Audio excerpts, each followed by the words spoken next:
So what we, and you know what, it's really, we should not have to beg for support for the students of Spotsylvania County.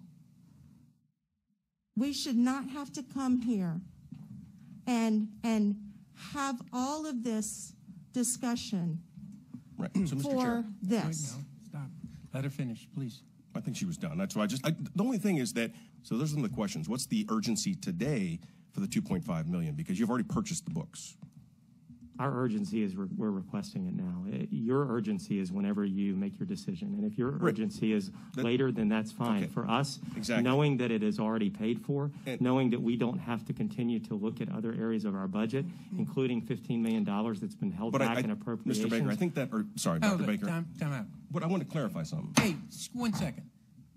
Let's let the person speaking finish and then ask them. This is not a debate. We're asking questions, let them give them the answer, and then please rebuttal it. Thank you. Dr. Baker, go ahead. Yeah. So I want to let Ms. Shelley go after that. So what I'm saying is that I believe that we had an approved budget, and what Ms. Shelley said was we took $2.5 million from projects that we'd already had discussed and approved, so it doesn't make sense for us to keep coming back and back again to re-argue the same point. And again, I mean, and I also understand that. And from, you know, your peers never even had a chance to even ask a question. So I guess I'm understanding where the resistance is coming from this. I think it was a pretty good briefing. I understand that it was very informative. It was mentioned it was very informative. I don't understand where the, you know, we explained to you that there was an opportunity that we're losing out on, and there's a reimbursement that we're missing out on, and that needs to, we're asking for that back. The CARES Act money, which is, you came up with a 2.5%, but the school budget each year probably equates to about 40-something% of the budget. We're not asking for 40% of the $12 million. We're asking for $2.5 million, which Mr. Petrovich and Dr. Baker sat down with honest concerns for the entire county to make sure that we receive something. What you're saying to me is we shouldn't get any, and I don't understand that. Mr. Chair, Mr. Hang on. I'm going to stop. if there's a feeling from anyone here that there's a resistance or that you're having to beg for money, you're not. I'm doing a bad job in relaying why I'm asking the questions, and I'm not going to speak for Mr. McLaughlin, but I think he's clearly said it. I've clearly said it. It's a duty and an obligation we have to the taxpayers. Once this money goes over to the schools, it's yours to do with what you want. So that's why we're asking these difficult questions, you know. And I have an obligation to my constituents, our county taxpayers, to ask these questions, and that's all we're doing. There's no resistance here with me. There's no. I don't want you to beg for anything. I just want to know. I'm trying to ask the questions, right? I want to go back a little bit. I think that we as a board, we really need to understand that all of our decisions have consequences. And I guess I'm in a unique place because I am on the front end of what happens daily. And so I'm on the front end of making 250 phone calls to make sure that we reach 800 plus students. And so I'm on the front end of calling those homes again, trying to get the survey filled out. I'm on the end of having 4 secretaries sitting there recording that data. But I go back to some of the decisions that we make prior does have consequences.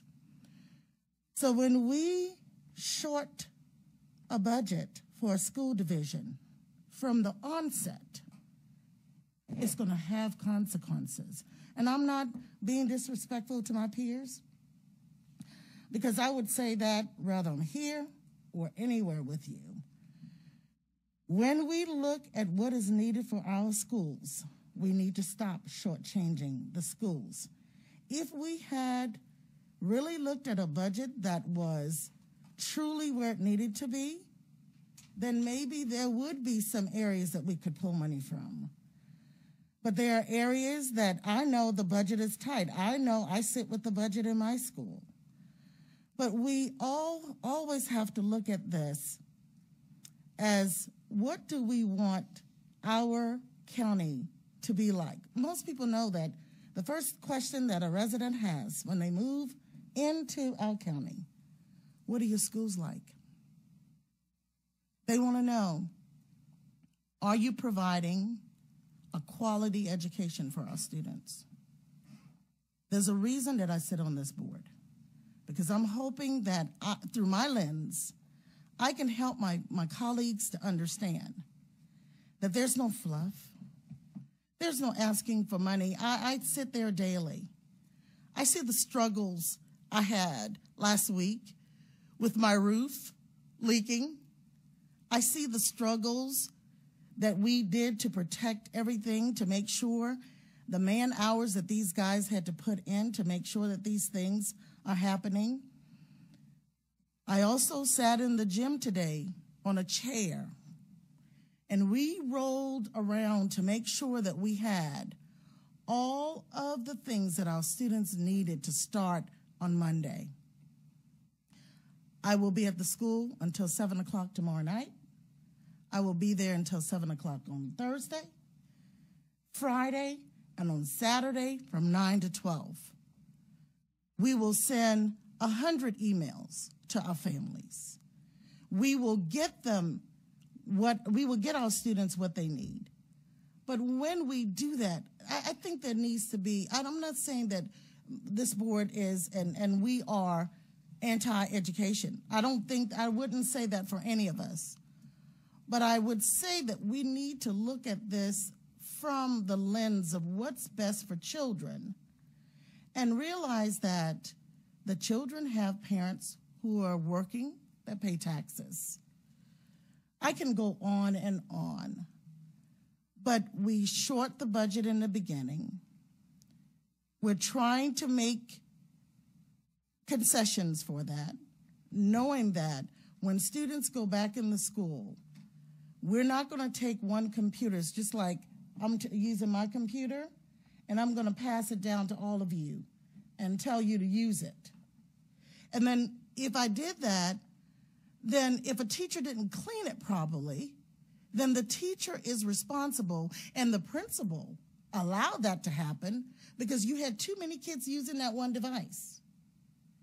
I really think we need to back up and understand what we're asking. We're all very intelligent. I think we have to make a choice in how we receive information.